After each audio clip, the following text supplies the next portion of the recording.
Hello friends, आज हम शुरू करते हैं एक नया सब्जेक्ट, एक नया टॉपिक मित्रों, जो हमारी परीक्षा के लिए बहुत ही महत्वपूर्ण है और इसके बारे में आज हम विस्तार से जानेंगे। और मित्रों, इस टॉपिक का नाम है भारतीय संविधान की प्रस्तावना। मित्रों, प्रस्तावना जो शब्द है, इसमें मित्रों पूरे संविधान का जो परिचय दिया हुआ है मित्रों, और प्रस्तावना को ही मित्रों उद्देशिका भी कहा जाता है। उद्देशिका के बारे में विस्तार से बताने से पहले मेरी आपसे रिक्वेस्ट रहेगी कि चैनल को लाइक, सब्सक्राइब और शेयर जरूर करें। मित्रों, प्रस्तावना के बारे में हम जब जानते हैं तो मित्रों, प्रस्तावना के बारे में हमारे दिमाग में पहला प्रश्न ये उठता है कि आखिर प्रस्तावना है क्या, और ये प्रस्तावना है ये कहाँ से आई है, इसका आधार क्या बना है। तो मित्रों, प्रस्तावना का आधार है 13 दिसंबर 1946 को पंडित नेहरू द्वारा पेश किया गया उद्देशिका प्रस्ताव। मित्रों, ये उद्देशिका प्रस्ताव जो है वो संविधान निर्मात्री जो हमारी सभा थी, संविधान निर्माण करने वाली जो सभा थी, उसमें ये उद्देशिका प्रस्ताव प्रस्तुत किया गया। और मित्रों, इस उद्देशिका प्रस्ताव में नेहरू जी ने ये बताने का प्रयास किया कि हमारा जो देश का जो संविधान होगा उसका स्वरूप क्या होगा, हमारी जो सरकार होगी देश की उसका स्वरूप क्या होगा, और हम अपने संविधान द्वारा हम अपने देश में रहने वाले लोगों को क्या क्या दे पाएंगे। तो मित्रों, इन सब बातों की जो स्पष्ट सारांश में कहा गया, यानी कि पूरे के पूरे संविधान का हम जो संविधान निर्माण कर रहे हैं, संविधान सभा द्वारा जो संविधान बनाया जा रहा है मित्रों, उसका लक्ष्य क्या होगा, तो इसके बारे में उस उद्देशिका में बताया गया। मित्रों, उद्देशिका के बारे में जब और ज़्यादा गहराई से हम जानते हैं तो हमें पता लगता है कि इसमें देश के संविधान के उद्देश्य के बारे में, संविधान के लक्ष्यों के बारे में, और मित्रों हमारे देश में जो संविधान यानी कि जो कानून है, कानून निर्माण यानी कि कानूनों का निर्माण करने वाली जो किताब है, जिसमें कानूनों का निर्माण किया गया है, जो कानून निश्चित किए गए हैं हमारे देश की शासन व्यवस्था के लिए, हमारे देश की सरकार के लिए, उन कानूनों का पालन कैसे किया जाएगा और इन कानूनों का पालन करने से हमारे देश की जनता को क्या क्या मिलेगा। तो मित्रों, ये सब जो चीज़ें थी वो प्रस्तावना में हमें मिलती हैं। हमारे देश में मित्रों जो संविधान है उसकी जो प्रस्तावना है, उसकी जो भाषा है, प्रस्तावना की जो मित्रों भाषा है, लैंग्वेज है, ये भाषा कहाँ से ली गई है, तो मित्रों ये भाषा ली गई है ऑस्ट्रेलिया से। ऑस्ट्रेलिया का जो संविधान है उसकी प्रस्तावना की भाषा जो है, इसके यूज जो है हमारे संविधान की भाषा यानी कि प्रस्तावना की भाषा में ऑस्ट्रेलिया जो है वहाँ की प्रस्तावना की भाषा का थोड़ा बहुत मित्रों उससे उपयोग किया गया है। उसके साथ साथ मित्रों अगर ये कहा जाए कि प्रस्तावना का जो विचार है, मित्रों प्रस्तावना का जो विचार है वो कहाँ से लिया गया है, तो वो लिया गया है अमेरिका से। मित्रों, अगर ये प्रश्न पूछा जाए कि संपूर्ण रूप से जो प्रस्तावना है, पूरी प्रस्तावना कहाँ से ली गई है, तो उसका प्रश्न उस प्रश्न का उत्तर भी यही होगा कि मित्रों ये जो प्रस्तावना है पूरी की पूरी अमेरिका से ली गई है। अमेरिका के संविधान की भी जब हम प्रस्तावना देखते हैं तो वहाँ पर इसकी शुरुआत होती है हम अमेरिका के लोगों से। मित्रों, अब जानते हैं कि हमारे देश की जो प्रस्तावना है उसकी शुरुआत कौन सी पहली लाइन से होती है, तो वो होती है हम भारत के लोग। मित्रों, हम भारत के लोग, जब इन शब्दों से हमारे देश की प्रस्तावना या हमारे संविधान की जो प्रस्तावना है उसकी शुरुआत होती है, तो इसका मतलब ये है कि हमारे देश या हमारे देश का जो संविधान है उसका जो स्रोत है वो हमारे देश की जनता है। मित्रों, इस बात से ये भी पता चलता है कि हमारे देश में जनता ही सर्वोपरि है और जनता से ऊपर कुछ नहीं है। इसलिए मित्रों आगे जब हम जानते हैं तो ये बात पूरी तरह से स्पष्ट हो जाती है कि जनता ही हमारे देश में शक्ति का प्रमुख आधार है। मित्रों, आगे जाने तो ये बताया गया प्रस्तावना में कि हम भारत के लोग भारत को एक संपूर्ण प्रभुत्व संपन्न समाजवादी पंथ निरपेक्ष लोकतंत्रात्मक गणराज्य बनाने के लिए। तो मित्रों ये जो शब्द इसमें दिए गए हैं, जैसे संपूर्ण प्रभुत्व संपन्न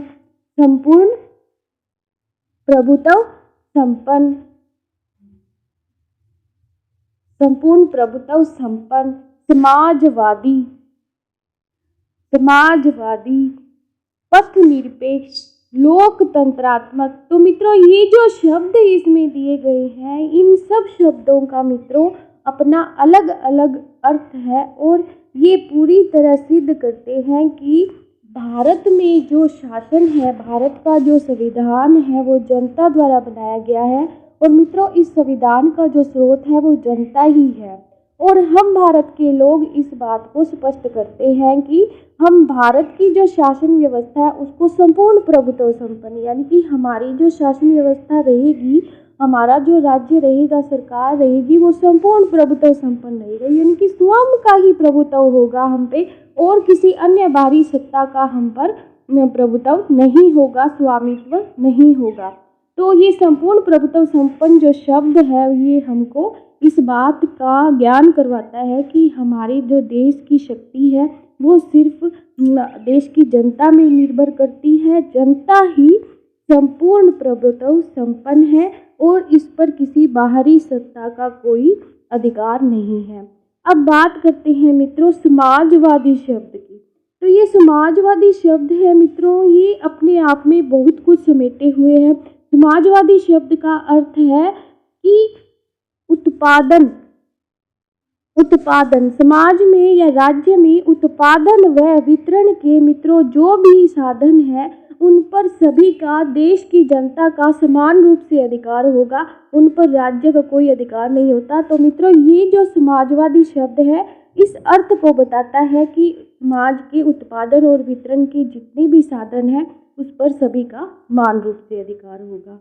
अब बात करते हैं मित्रों पंथ निरपेक्ष, पंथ निरपेक्ष या धर्म निरपेक्ष, धर्म निरपेक्ष या पंथ निरपेक्ष। मित्रों धर्म निरपेक्ष और पंथ निरपेक्ष अपने आप में दो अलग अलग शब्द हैं, इनकी अर्थ में थोड़ा बहुत मित्रों फर्क है, लेकिन किसी एक परिप्रेक्ष्य में इन दोनों का एक साथ यूज किया जाता है। मित्रों पंथ निरपेक्ष ये धर्म निरपेक्ष जो शब्द है वो 42वें संविधान संशोधन द्वारा 1976 में संविधान की प्रस्तावना में जोड़ा गया। तो मित्रों पंथ निरपेक्षता का अर्थ है कि भारत का जो संविधान है वो किसी भी एक धर्म को मान्यता नहीं देगा, बल्कि भारत के संविधान के लिए सभी धर्म एक समान होंगे। मित्रों लोकतंत्रात्मक जो गणराज्य है उसका अर्थ है कि जनता के लिए जनता का जो शासन है उसको ही लोकतंत्र की संज्ञा दी जाती है। तो मित्रों भारत में लोकतंत्रात्मक गणराज्य स्थापित करना यानी कि जनता के लिए जनता का शासन स्थापित करना। लोकतंत्रात्मक ये जो शब्द है मित्रों संपूर्ण प्रभुत्व संपन्न, समाजवादी, पंथ निरपेक्ष, लोकतंत्रात्मक गणराज्य, मित्रों ये जो शब्द दिए हुए हैं ये भारतीय संविधान की प्रस्तावना में ही हमें मिलते हैं। संविधान के अन्य किसी पाठ में हमें इन शब्दों को देखने को नहीं मिलते। लोकतंत्रात्मक यानी कि जनता के लिए जनता का शासन यानी कि डेमोक्रेसी। मित्रों डेमोक्रेसी को अच्छी तरह समझने के लिए हमें अब्राहम लिंकन की वह परिभाषा जान लेनी चाहिए जिसमें इन्होंने कहा कि डेमोक्रेसी वे होती है, डेमोक्रेसी वह है जिसमें जनता का जनता के लिए शासन होता है, जनता का जनता के लिए शासन। तो मित्रों यहाँ पर जो लोकतंत्रात्मक शब्द है वो जनता के लिए जनता के शासन को का बोध कराता है, हमें लोकतंत्रात्मक शब्द का यहाँ यही अर्थ है। इसके साथ साथ यदि हम जाने गणराज्य की, गणराज्य का अर्थ है कि मित्रों हमारे जो देश की शासन का जो प्रधान है, हमारे देश का जो प्रधान है जिनका नाम है राष्ट्रपति, सर्वोच्च प्रधान मित्रों राष्ट्रपति है। संविधान के जो समस्त जो क्रियाकलाप हैं शासन के वो राष्ट्रपति के नाम से किए जाते हैं। तो हमारे देश का जो प्रधान है मित्रों वो वंशानुगत न होकर क्या है वो चुना जाता है। तो जहाँ पर चुनाव होता है देश के प्रधान का उस देश को क्या कहते हैं मित्रों गणराज्य कहते हैं। यद्यपि हमारे देश में राष्ट्रपति का चुनाव अप्रत्यक्ष रूप से होता है, लेकिन मित्रों फिर भी ये जो पद है वो चुनावी प्रक्रिया के अधीन है, इस कारण हमारे देश को गणराज्य कहा जाता है। तो संविधान की जो प्रस्तावना है मित्रों उसकी जो पहली लाइन है उसके जो शब्दों का जो अर्थ है मित्रों, मैंने आपको बताया कि हम भारत के लोग भारत को एक संपूर्ण प्रभुत्व संपन्न समाजवादी पंथ निरपेक्ष लोकतंत्रात्मक गणराज्य बनाने के लिए तथा उसके समस्त नागरिकों को सामाजिक आर्थिक और राजनीतिक न्याय। मित्रों, तो यहाँ पर हम बात करते हैं कि जो पहली लाइन हमने पढ़ी कि हम भारत के लोग भारत को, तो यहाँ से एक प्रश्न और निकल कर आता है कि प्रस्तावना में भारत जो शब्द है मित्रों, भारत जो शब्द है उसका कितनी बार यूज हुआ है। तो मित्रों पहली लाइन ही हम देखें तो यहाँ पर भारत शब्द का दो बार मित्रों उपयोग हुआ है। अगर पूरी प्रस्तावना की दृष्टि से देखा जाए तो मित्रों जब हम पूरी प्रस्तावना को पढ़ते हैं तो वहाँ भी हमें भारत शब्द जो है वो 2 बार ही मिलता है। इसलिए मित्रों ये प्रश्न यहाँ से बहुत अच्छा बनता है कि भारत की प्रस्तावना में, संविधान की जो प्रस्तावना है उसमें भारत शब्द कितनी बार आया है। तो इसका आंसर होगा 2 बार आया। अब बात करते हैं कि अब हम देश को जब संपूर्ण प्रभुत्व संपन्न समाजवादी पंथ निरपेक्ष लोकतंत्रात्मक गणराज्य जब हम बना लेंगे तो उसके बाद हमारे जो देश के नागरिक हैं या हम लोगों को क्या मिलेगा, तो हमें मिलेगा न्याय, जस्टिस।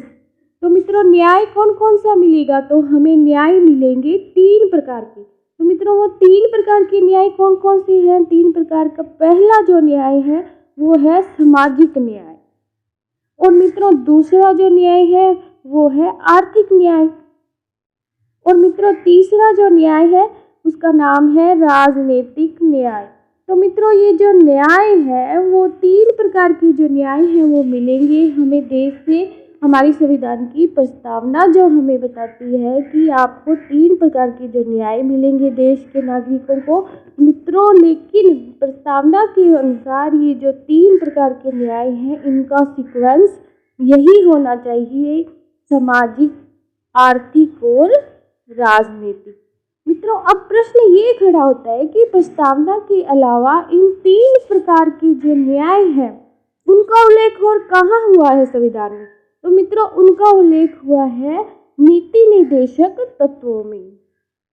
हमारे संविधान की जो नीति निर्देशक तत्व हैं उनमें इस सामाजिक, आर्थिक और राजनीतिक न्याय का उल्लेख हुआ है। तो मित्रों इनको सीक्वेंस वाइज याद रखिएगा कि प्रस्तावना में सामाजिक, आर्थिक और राजनीतिक न्याय की बात की गई है। इसके साथ साथ अभी हम देखें कि स्वतंत्रता। मित्रों स्वतंत्रता का जो अधिकार है वो हमारे मूल अधिकारों में भी शामिल है। मूल अधिकार यानी कि अनुच्छेद 19, हमारे संविधान का अनुच्छेद 19 जो है वो हमें 6 मूल अधिकार देता है स्वतंत्रता के। लेकिन मित्रों प्रस्तावना में भी स्वतंत्रता की बात की गई है, और यहाँ पर कितने प्रकार की स्वतंत्रता की बात की गई है, तो मित्रों यहाँ पर 5 प्रकार की स्वतंत्रता की बात की गई है। तो मित्रों ये 5 प्रकार की स्वतंत्रता कौन कौन सी है, तो हमें मित्रों ये 5 प्रकार की जो स्वतंत्रता है इसको हमें सीक्वेंस वाइज याद करना है, जिसमें नंबर 1 पर है विचार की स्वतंत्रता, यानी कि किसी भी व्यक्ति को अपने विचार, अपनी सोच रखने की स्वतंत्रता है। विचारों को, दूसरी जो स्वतंत्रता है विचारों को अभिव्यक्त करने की है। और मित्रों ये सोच, विचार और इसको अभिव्यक्त करने की जो स्वतंत्रता है मित्रों हमें अनुच्छेद 19 में भी दी गई है, और 19 में स्पष्ट रूप से कहा गया है कि हम अपने विचारों को प्रकट कर सकते हैं। और प्रस्तावना की जो पहली 2 स्वतंत्रताएं हैं वो भी हमें विचार अभिव्यक्ति की स्वतंत्रता प्रदान करती है। इसके बाद तीसरी जो स्वतंत्रता है प्रस्तावना की वो है विश्वास की। भी हम किसी भी धर्म में विश्वास कर सकते हैं, धर्म जो है वो चौथी स्वतंत्रता है मित्रों। और जो 5वीं जो स्वतंत्रता है वो भी हमारी उपासना, हमारे विश्वास से जुड़ी हुई है। यानी कि किसी व्यक्ति को, कोई भी देश का कोई भी नागरिक हो, उसको अपने धर्म को मानने की, विश्वास करने की और उसकी उपासना करने की पूर्ण स्वतंत्रता है। यहाँ मित्रों प्रस्तावना भी हमारी स्वतंत्रता हमें प्रदान करती है, विश्वास, अभिव्यक्ति, विचार की। तो मित्रों स्वतंत्रता की बात संविधान में 2 जगह पे की गई है। पहली तो अनुच्छेद पहली तो प्रस्तावना में और दूसरी अनुच्छेद 19 में। इसके बाद बात करते हैं मित्रों की संविधान में जो प्रस्तावना है उसमें समानता की बात भी की गई है। तो मित्रों समानता जो है वो हमें 2 प्रकार की दी गई है प्रस्तावना में। तो वो समानता कौन कौन सी है मित्रों? वहाँ पर समता शब्द का यूज किया गया है समानता के लिए। और ये समानता जो है वो 2 प्रकार की है। पहली है प्रतिष्ठा की समानता, प्रतिष्ठा और अवसर की समानता। मित्रों अवसर की जो समानता है उसकी बात संविधान के अनुच्छेद 16 में भी की गई है जो हमारे मूल अधिकारों में शामिल है। और अवसर की समानता का मतलब है कि सभी को समान रूप से अपनी आजीविका कमाने का अवसर देश की तरफ से, राष्ट्र की तरफ से, देश की सरकार की तरफ से दिया जाएगा। तो मित्रों यहाँ पर न्याय, स्वतंत्रता और समानता की बात की गई है। मित्रों इसके साथ साथ हमारे देश की संविधान की जो प्रस्तावना है उसमें बंधुता की बात की गई है। बंधुता यानी कि मित्रों भ्रातृत्व, बंधुत्व यानी कि भ्रातृत्व यानी कि एक दूसरे से मिलजुल कर रहना। तो मित्रों ये बंधुत्व की जो बात है वो भी हमारे संविधान की प्रस्तावना में की गई है। एकता और अखंडता भी इसको कहा जा सकता है। तो मित्रों अखंडता और एकता जो है वो बंधुता शब्द को जोड़ कर रखता है, इकट्ठा करके रखना किसी चीज़ को, तो वो मित्रों अखंडता हो जाती है। और अखंड जो शब्द है अखंडता ये हमारे देश के संविधान की प्रस्तावना में मित्रों 42वें संविधान संशोधन द्वारा 1976 में जोड़ा गया। इसके साथ साथ मित्रों 2 शब्द और जिसमें समाजवाद और धर्मनिरपेक्ष, समाजवाद और धर्मनिरपेक्ष शब्द भी 1942 की 42वें संविधान संशोधन द्वारा 1976 में हमारे संविधान की प्रस्तावना में जोड़े गए। तो मित्रों संविधान की जो प्रस्तावना है उसमें अभी तक एक बार संशोधन हुआ है। वो कब हुआ है? 42वें संविधान संशोधन द्वारा 1976 में। और मित्रों 1976 का जो ये 42वां संविधान संशोधन है उसको मिनी संविधान भी कहा जाता है क्योंकि 42वें संविधान संशोधन द्वारा संविधान में बहुत ज़्यादा अमेंडमेंट किए गए, बहुत ज़्यादा संशोधन किए गए। मित्रों संविधान की प्रस्तावना से हमें ये भी पता चलता है कि हमारा जो संविधान है कब बनकर तैयार हुआ और हमने इसे कब स्वीकार किया। तो मित्रों हमारे संविधान की प्रस्तावना में साफ साफ लिखा हुआ है कि 26 नवंबर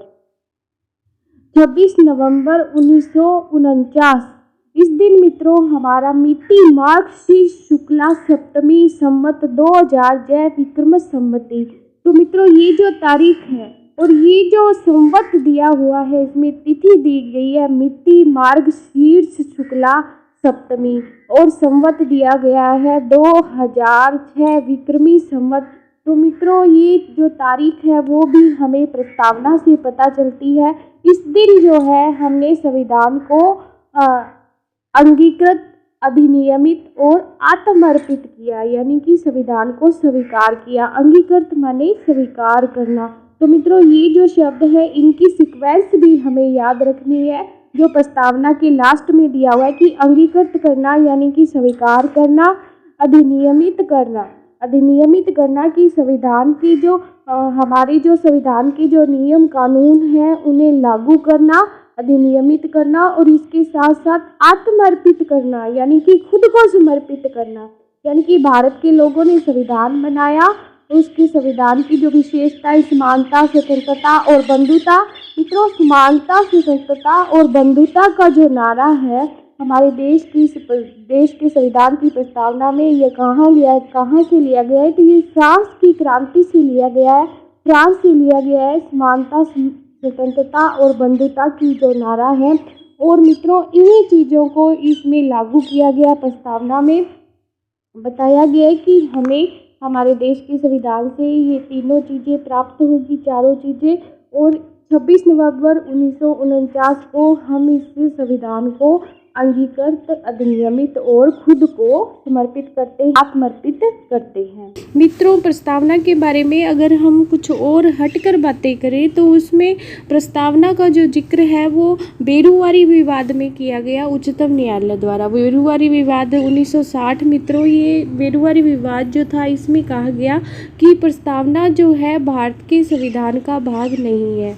लेकिन मित्रों, केशवानंद भारती बनाम विवाद जो केरल राज्य से संबंधित था, 1973 की बात है कि केशवानंदी भारती जो विवाद है वो भारतीय संविधान के इतिहास का मित्रों बहुत ही फेमस विवाद है। और इस मामले में उच्चतम न्यायालय ने अपना निर्णय पलट दिया, बेरुवारी विवाद वाला जो 1960 में दिया गया। और इसमें स्पष्ट रूप से उच्चतम न्यायालय द्वारा कहा गया कि प्रस्तावना जो है वो भारतीय संविधान का मुख्य अंग है। और मित्रों, भारतीय संविधान की जो प्रस्तावना है उसको संविधान के किसी अन्य प्रावधान में अस्पष्टता की स्थिति में और उसे स्पष्ट करने के लिए प्रस्तावना का सहारा लिया जा सकता है, प्रस्तावना की सहायता ली जा सकती है। मित्रों, इस केशवानंदी जो विवाद था, केशवानंद भारती बनाम केरल राज्य का जो विवाद था, इसमें यह भी कहा गया कि ये जो उद्देशिका है भारतीय संविधान की जो प्रस्तावना है, इसमें किसी भी तरह जैसे संविधान के अन्य पार्टों में संशोधन किया जा सकता है, उसी तरह एक्ट बनाकर भारतीय संविधान की जो प्रस्तावना है उसमें भी संशोधन किया जा सकता है। मित्रों, उच्चतम न्यायालय द्वारा इस तरह समय समय पर प्रस्तावना के बारे में अपने मत व्यक्त किए गए और भारतीय संविधान की प्रस्तावना को और अधिक प्रखर बनाने का प्रयास किया गया। 42वें संविधान संशोधन द्वारा मित्रों संविधान की प्रस्तावना जो 85 शब्दों से निर्मित थी, उसमें 3 शब्द और जो जोड़े गए, समाजवाद, अखंडता और इसके साथ साथ मित्रों पक्ष निरपेक्ष या धर्म निरपेक्ष जो शब्द हैं वो संविधान की प्रस्तावना में जोड़े गए। मित्रों, अनेक जो संविधानविद थे, इतिहास गवाह है कि संविधान निर्मात्री सभा के जो सदस्य जिनका नाम था अल्लादी कृष्णा स्वामी अय्यर। क्या नाम था? अल्लादी कृष्णा स्वामी अय्यर। तो अल्लादी कृष्णा स्वामी अय्यर ने प्रस्तावना के बारे में अपने विचार प्रकट किए और कहा कि हमारी जो प्रस्तावना है वो हमारे दीर्घकालिक सपनों का विचार है। दीर्घकालीन सपनों का विचार है। किसने कहा? अल्लादी स्वामी कृष्ण अय्यर, जो संविधान सभा निर्मात्री यानी संविधान निर्मात्री सभा के ही एक सदस्य थे। मित्रों, इसके साथ साथ प्रारूप समिति के सदस्य जिनका नाम था के.एम. मुंशी, कन्हैया लाल माणक्य लाल मुंशी इनका पूरा नाम था। और इन्होंने कहा कि भारतीय संविधान की जो प्रस्तावना है वो संविधान की राजनीतिक कुंडली है, राजनीतिक कुंडली है। इस तरह मित्रों अनेक विद्वानों ने जो प्रस्तावना थी उसकी महत्ता को बताते हुए, जिनमें डॉक्टर ठाकुर दास भार्गव, इनका नाम भी उल्लेखनीय है मित्रों, डॉक्टर ठाकुर दास भार्गव।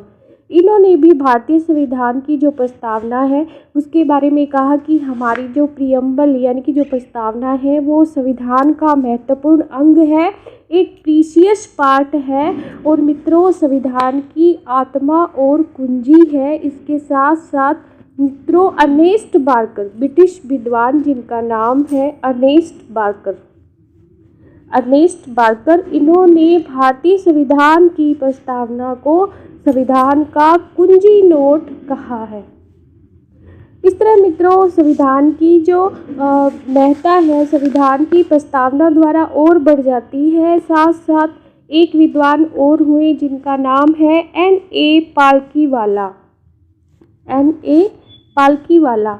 इन्होंने संविधान की जो प्रस्तावना है उसके बारे में कहा कि भारतीय संविधान की जो प्रस्तावना है वो संविधान का परिचय पत्र है।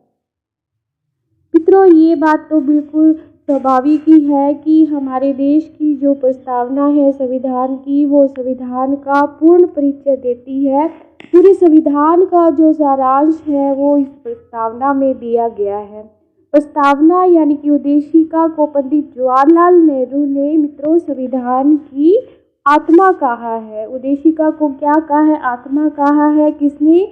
JL नेहरू यानी कि जवाहरलाल नेहरू ने, जिन्होंने स्वयं उद्देशिका प्रस्ताव प्रस्तुत किया था संविधान सभा में, तो उन्होंने उद्देशिका को संविधान की आत्मा कहा है।